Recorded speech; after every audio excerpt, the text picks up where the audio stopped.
Welcome, everybody, to AVAHO Carecast, brought to you by AVAHO Voices. I am Dr. Nicholas Burwick. I am a hematologist at the Seattle VA and current president of AVAHO. I'm joined here today by Julie Lawson, executive director at AVAHO, and Dr. Gerald Hsu, who's the chairing the upcoming AVAHO regional meeting in San Francisco focused on lymphoma. So welcome to both of you, and I will have each of you introduce yourselves. Why don't you go ahead, Julie?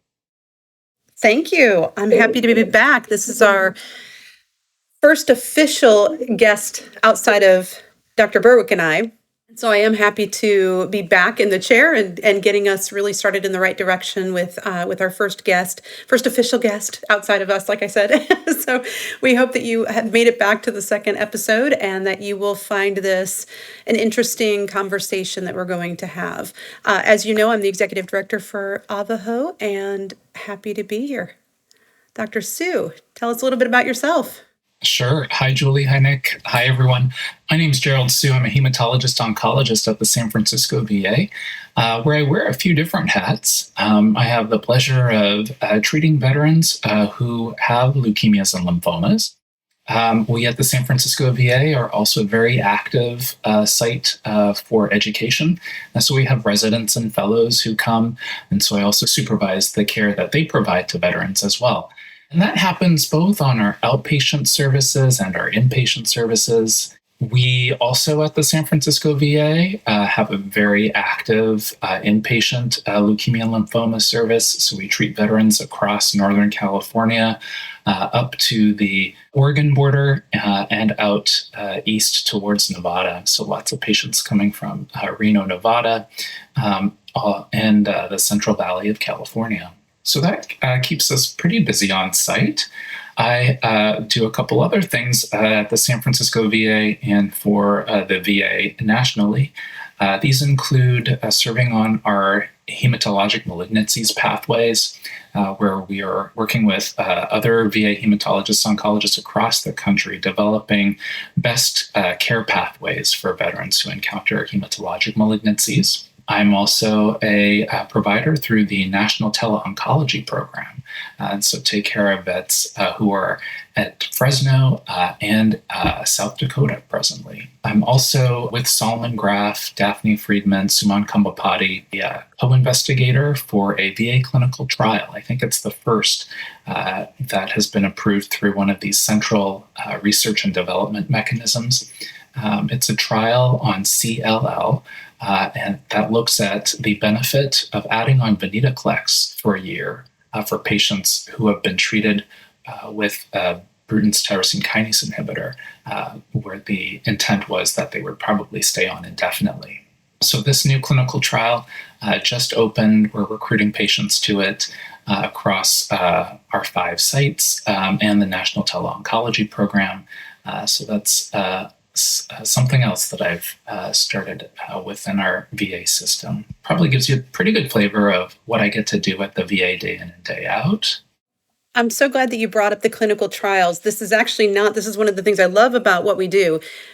It's not even in our list of questions we would be asking you, but so many of our members are interested in starting clinical trials. And so while I won't have you go too far into that, if there's any words of advice on how to get involved, that would be wonderful. And hopefully you'd be open to members reaching out to you and saying, how did you do this? And what was your experience? Because we are encouraging our members to really reach out to their own VAs and to the system at large to incorporate some of these trials into their own VAs, as daunting as that can be sometimes.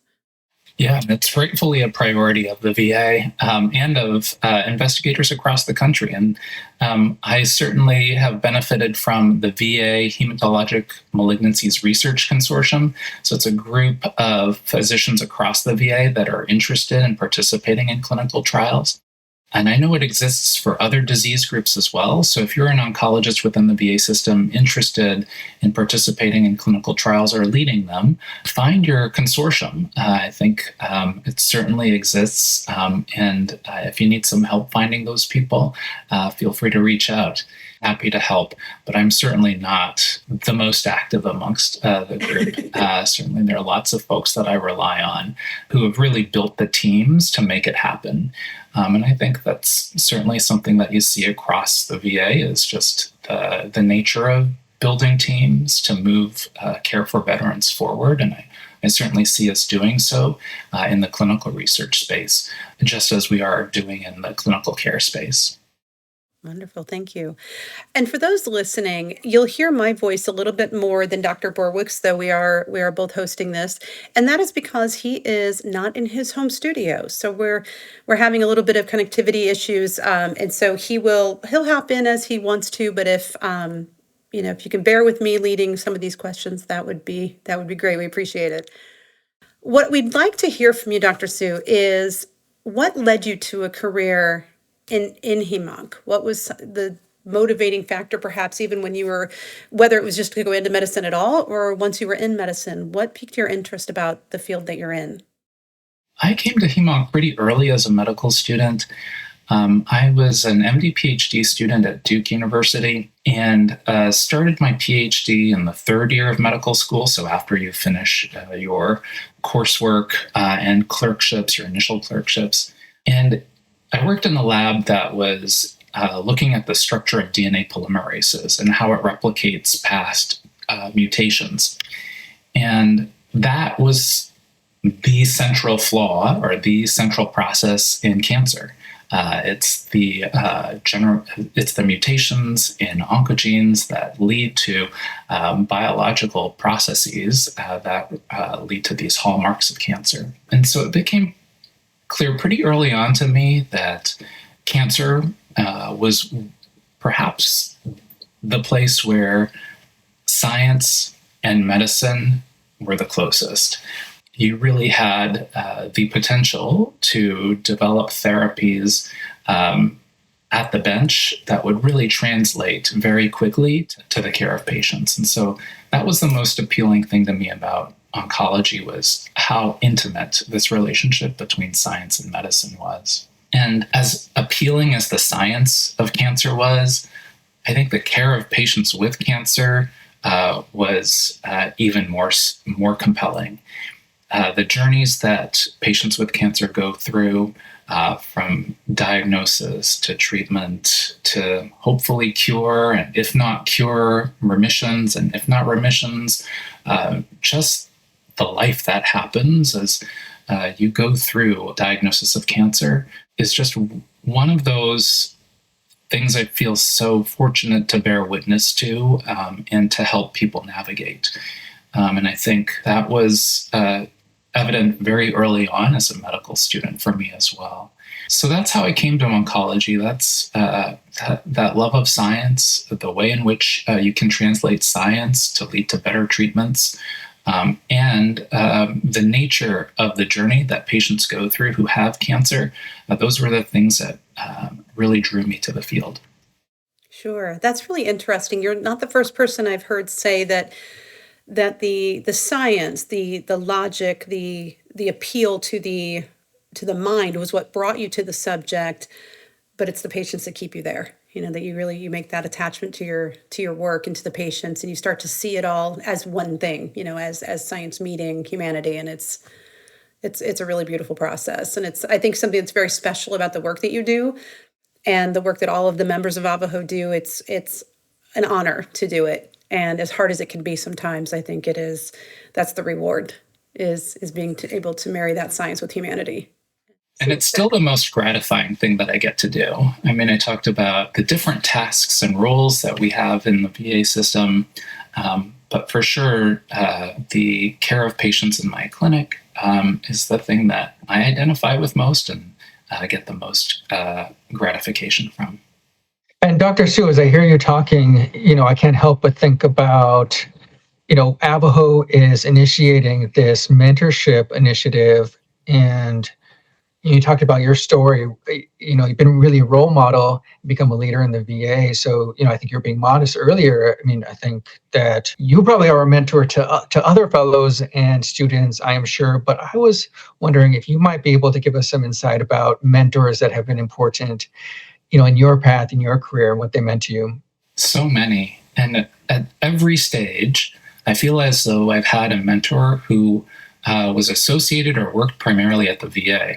So if I go back to when I was a medical student at the Durham VA, which is where I did my first internal medicine rotation, my attending there was Roz Mannon, who was a physician scientist, a nephrologist, who was my very first medicine attending.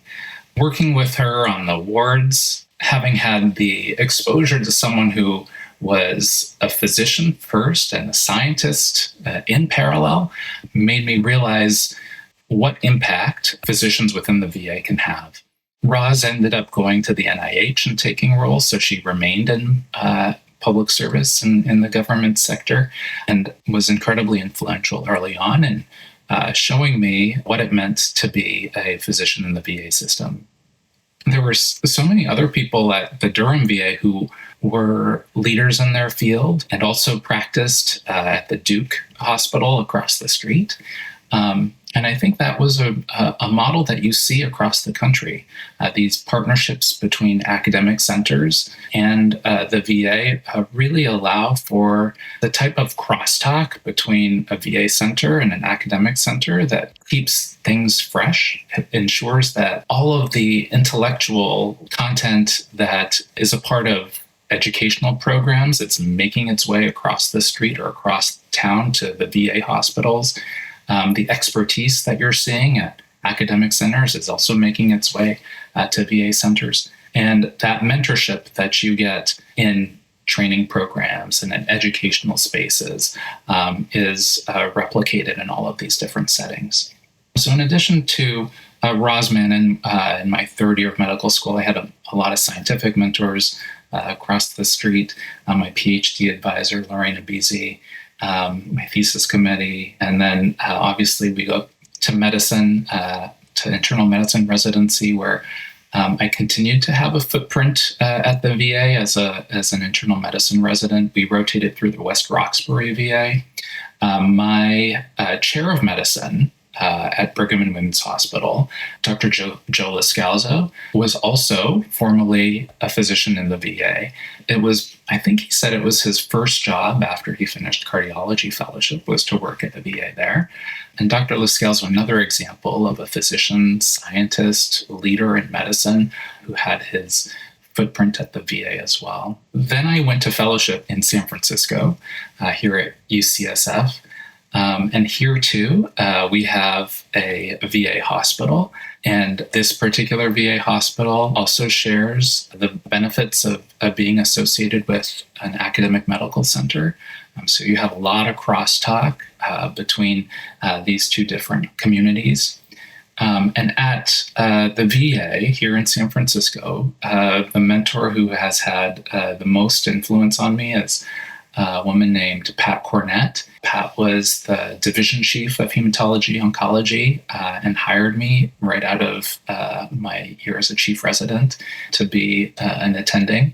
And Pat is the type of person who helps you find your way by sponsoring you for different opportunities that seem clearly right for you.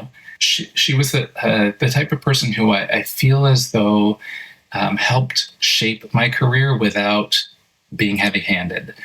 So it was things like finding educational roles for me, both at the VA and at UCSF. It was helping me build my panel of patients and my team of providers at the VA. It was letting me make the kind of mistakes that people make over time when they're young and learning from them. So giving me the kind of space that allowed me to grow. And she also, I think, showed me how to successfully build a team of interdisciplinary providers that provide care for veterans. I think this is probably a translatable skill, but she's just so remarkably successful in creating camaraderie between a group of people. And I think it made it such that the VA was this little paradise in my fellowship and a place that I really felt grateful to return to. That is amazing. Thank you for sharing that. My hope is that a lot of people have that same experience, that they, as they're going through their training or their learning, that when they come across a VA and have a period of time that they work with or in a VA, that they walk away, even if they choose not to go into the VA as a career, that they walk away feeling like it was a special place for them to have served and an important part of their learning process. And if they stay, all the more the better, because we want good clinicians and good staff in our VAs. So we have a regional meeting coming up soon in March, and on the 21st of March in your area in San Francisco. For those members who are not familiar with our regional meetings, they are short, usually one-day seminars that we do in a specific region, and we don't fly anybody in for those. It's just to the local community that is available to attend and learn something. And so for those of you who are in the Northern California area, we hope you will join us in person.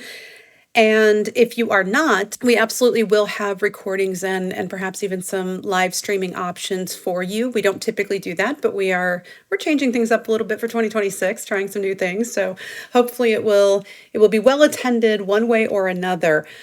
Dr. Hsu, tell us about your part in our regional meeting. I have the pleasure of identifying and inviting speakers for the meeting. And I think it's the perfect example of this crosstalk between an academic center and a VA. So Solomon Graff is coming from Seattle to give a talk about diffuse large B-cell lymphomas. I'll be giving a talk about follicular lymphomas, but we've invited two people from UCSF who are really leaders in their field to give talks about CNS lymphomas and T-cell lymphomas. Dr. James Rubenstein is going to be joining us from UCSF. Dr. Rubenstein's been instrumental in developing new regimens for CNS lymphomas, and he himself is a physician scientist who's still in the lab, who's helping us better understand the primary drivers of CNS lymphomas and maybe some of the biomarkers that can help guide our treatments.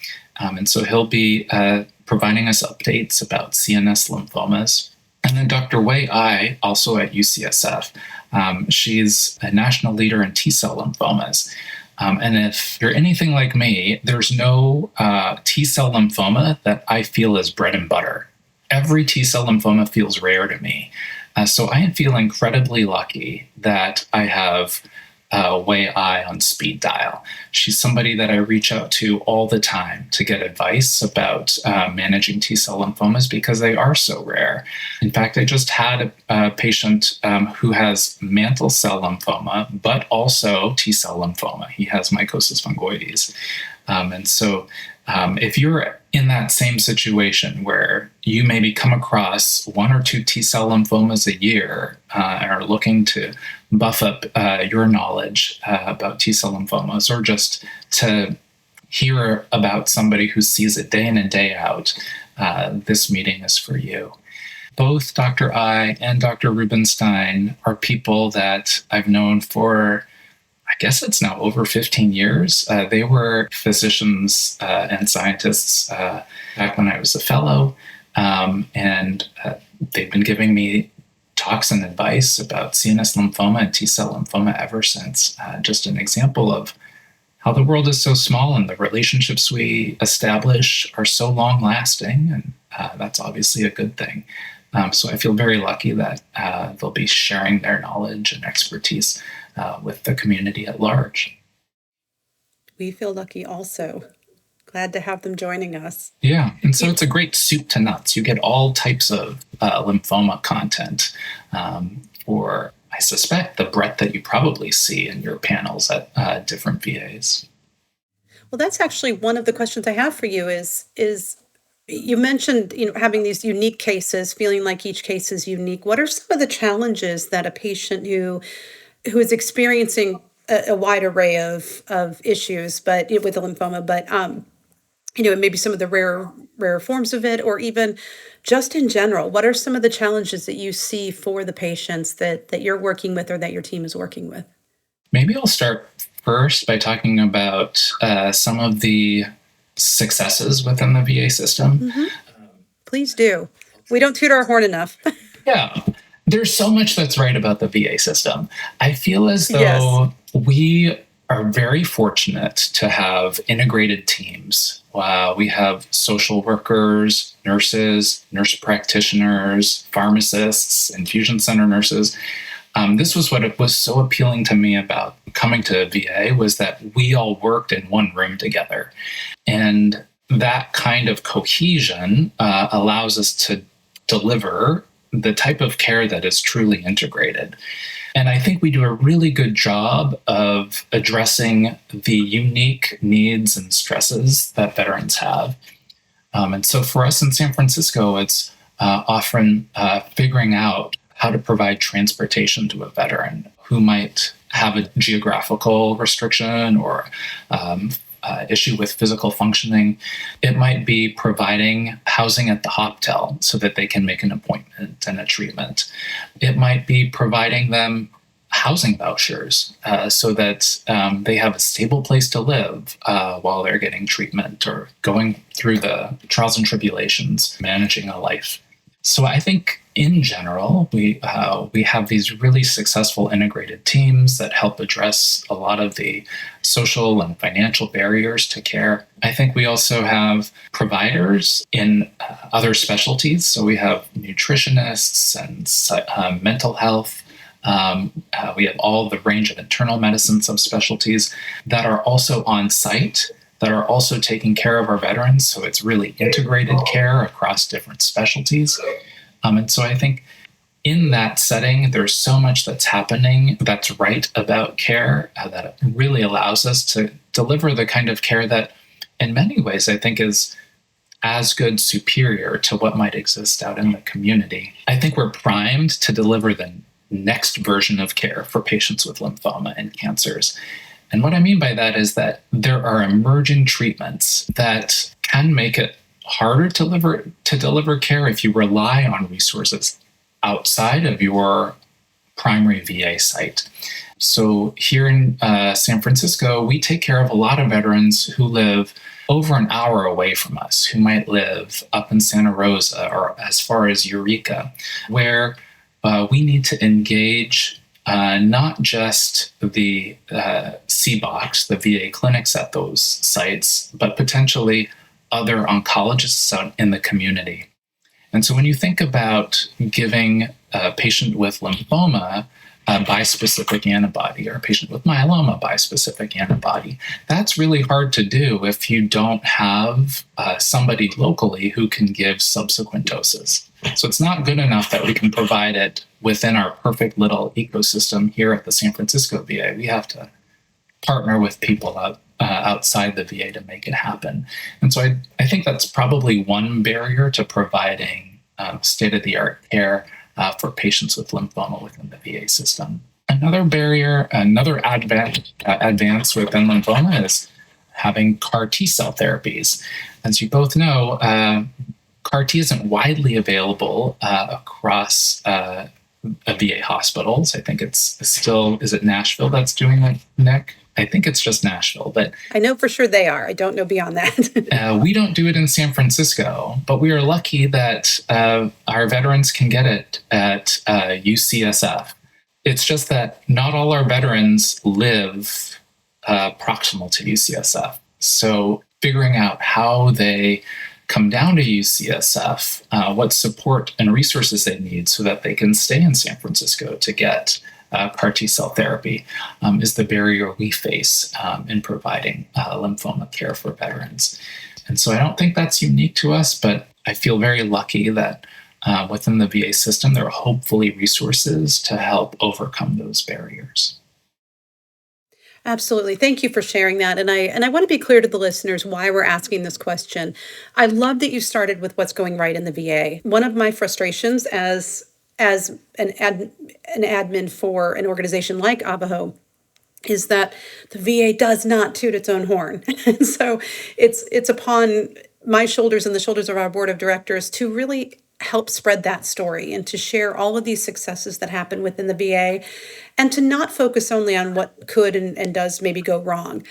Every hospital system has challenges. Everyone. And so I don't think that though some of those challenges may be unique to the VA, they're not unique for the VA. And so, I want to be clear that asking these questions really is the bigger purpose of it, to say what is the challenge, is that your colleagues are listening to this and saying, I'm not alone. What we're experiencing in our neck of the woods or in our particular VA is not unique to our patients or to our experience, that this is a shared experience across the board. And as you said, not unique even to the VA. These are just challenges within oncology and hematology, and are things that we need to be aware of, say out loud, and hopefully through talking about them, build the kind of resources necessary to connect and maybe do a little bit better, as if we're able to. So until the next big advances come along. So that's why we asked that question, not to single out any particular VA or a particular program, but simply to say this is a shared experience. Absolutely. I was just reflecting on a lot of the barriers that I mentioned. It's geographic. I think the care that one is able to deliver in exurban or non-urban and rural areas is very different than what you can deliver in cities. And that's certainly not an issue unique to the VA, but I'm grateful that the VA has programs and initiatives to help increase access to all the different therapies that are emerging. Yes, I think what is unique to the VA is the percentage of those patients who are living outside of urban core areas or even suburban areas. There's quite a bit of rural living that I think is a higher percentage than perhaps your general healthcare system. That said, it's one of my favorite things about the VA that, like you said, there's that integrated team that's addressing their care. You have everything from thinking about how they're going to get there with their transportation to meal planning to social work resources. So, and while many healthcare systems have that, they don't do it in the same way that the VA does. And it truly is one of my favorite things about what I think is magical about the VA.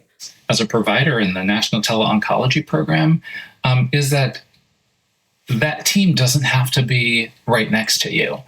I feel very lucky that I work with a nurse who works in Ohio, and a pharmacist who works in Durham, and a team of people who work across the U.S.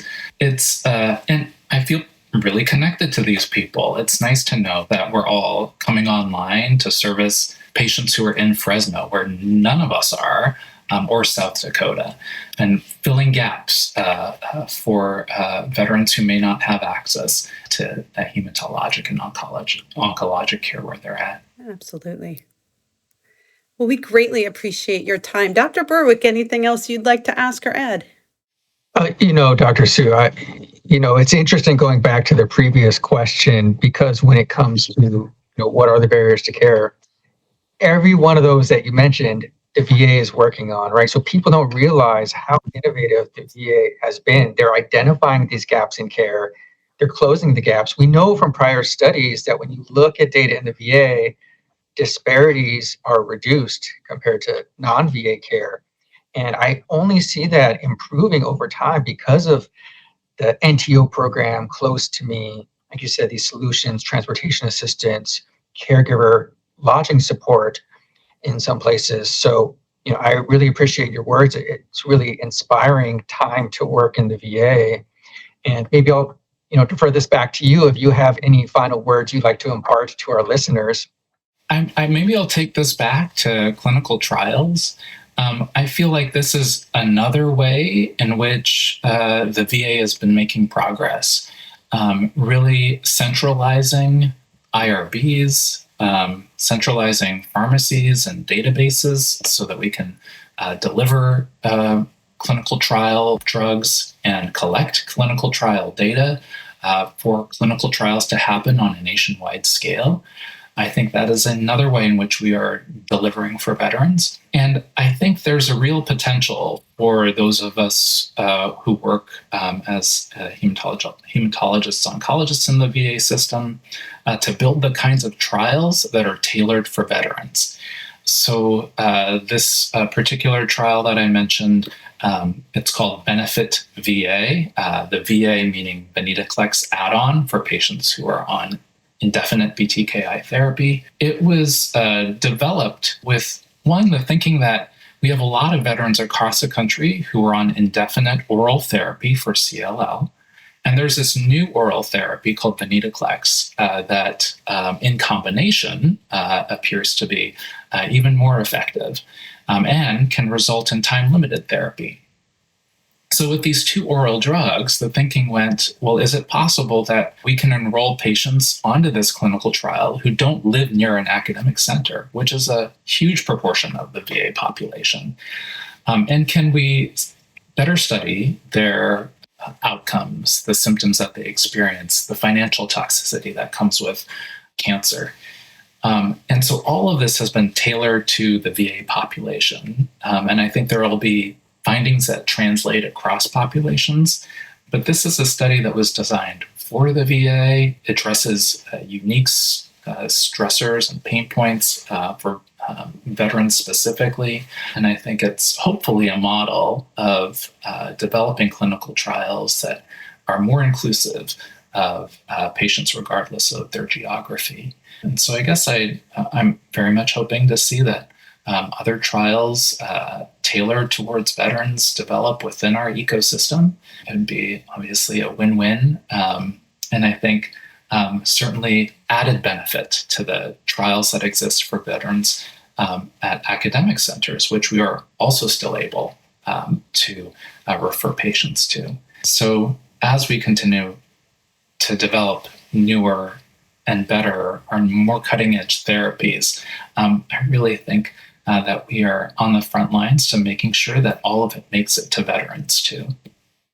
Yeah, thank you, Dr. So I think that's a great way to, wrap up this podcast, because I think, these trials that are veteran-centric, VA-focused, you mentioned these collaborations with other VAs, because we all have, the same motivation and desire to deliver high-quality, comprehensive care for veterans, but also clinical trials that make sense for our population. I really look forward to this upcoming lymphoma regional in San Francisco in March. And you really put together a great program that you touched on with a variety of speakers. And, I hope anybody who's listening who can attend will make it. Like Julie said, there may be additional options for viewing in other ways through the streaming platform. So please look out for announcements on that upcoming meeting. Dr. Hsu, I really mean this. I think I've been following you around, to Duke and then Boston, and learning from you. You've been a role model. I appreciate your leadership in the VA. And Julie, thank you also for being on, your leadership as executive director. We hope to continue this podcast and have more guests down the road. So with that, everybody, thank you for another episode of AVAHO Carecast, brought to you by AVAHO Voices.